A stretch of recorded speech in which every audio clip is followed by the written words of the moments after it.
Dan Lewis here again.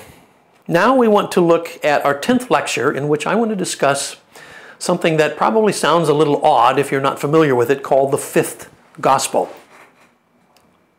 This is called the Coptic Gospel of Thomas. Coptic, incidentally, is an ancient language in northern Egypt. And this gospel, the text of it comes to us in the Coptic language.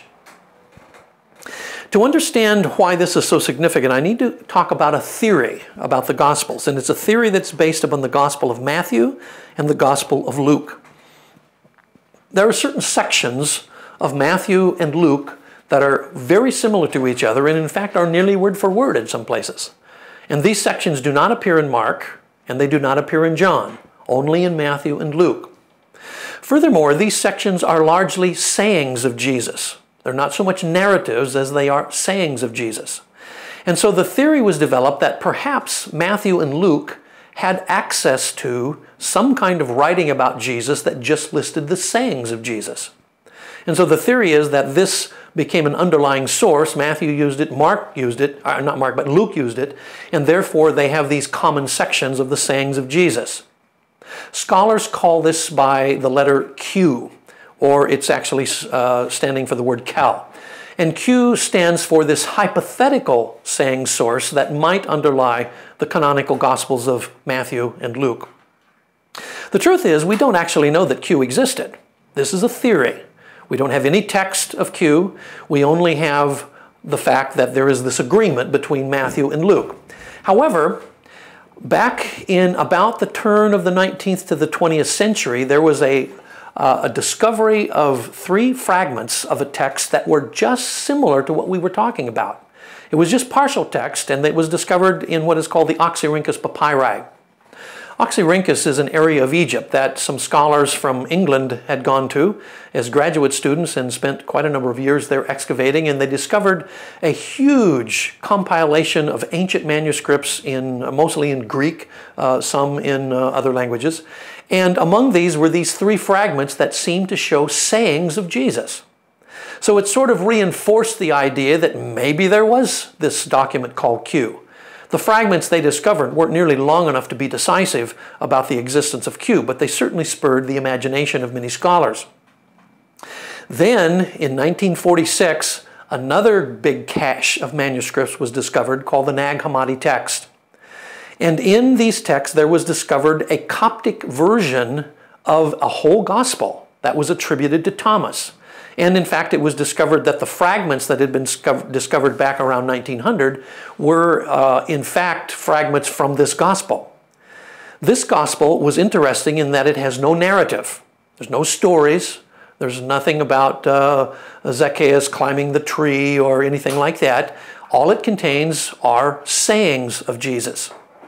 And the Coptic text dates to about the 4th century AD.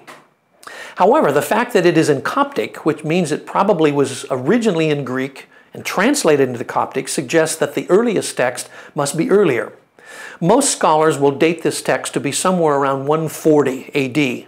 There are actually a few scholars that try to date it as early as maybe even 50 AD, although they are very much in the minority. But nonetheless, it is a fairly early gospel, later than the canonical Gospels of Matthew, Mark, Luke, and John, but still fairly early if it's as early as 140 AD.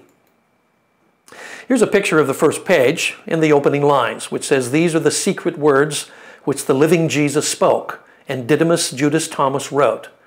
And he said, whoever finds the explanation of these words will not taste death." Now it is to the point that this gospel is a Gnostic gospel. So it belongs to that company of works, written works, that were preserved by Gnostics who tried to blend Greek philosophy with Christian theology.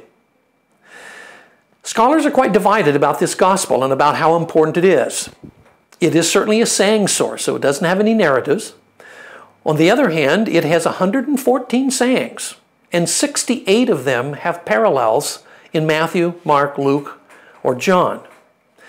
The previous unknown sayings are very Gnostic in their theology. However, the ones that are similar to what you find in Matthew, Mark, and Luke are very similar indeed. So some scholars argue that the Gospel of Thomas is simply a gospel written after the canonical Gospels and uses the canonical Gospels as source material and then adds Gnostic material alongside it. Others suggest that maybe it was composed independently of the canonical Gospels. And a few would even put it as early as the canonical Gospels, and maybe one or two scholars that it might even be the earliest of the Gospels. In any case, in the early 1990s, the Jesus Seminar, which convened in Southern California, which was a think tank of New Testament scholars, they began to study the Gospel of Thomas along with the other Gospels, and they included it in a publication in 1993 called The Five Gospels. And that five would be Matthew, Mark, Luke, John, and the Coptic Gospel of Thomas. Now let me give you some samples here. Here's a sample saying of something that we're familiar with, and this comes from the Coptic Gospel of Thomas. This is saying number 9. Jesus said, "See, the sower went out, he filled his hand, he threw. Some fell on the road, the birds came, they gathered them. Others fell on the rock and did not strike root in the earth and did not produce ears." Now, if you heard this read and you didn't know it came from the Coptic Gospel of Thomas, you might suspect it came from some translation of the English Bible of maybe the Gospel of Matthew or the Gospel of Mark. It's very similar, at least, to the words that you find in the parable of the sower in the Synoptic Gospels. On the other hand, if you read saying number 22 in the Coptic Gospel of Thomas, this is going to sound really unusual. It says, "When you make the two one, when you make the inner as the outer, and the outer is the inner, and the above is the below, and when you make the male and female into a single one, then you shall enter the kingdom of God."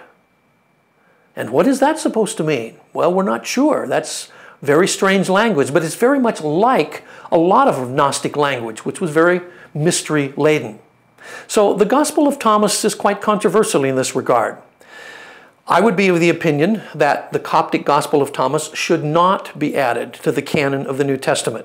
For one reason, not only does it belong to a group that is heretical, secondly, it belongs to a group that is late.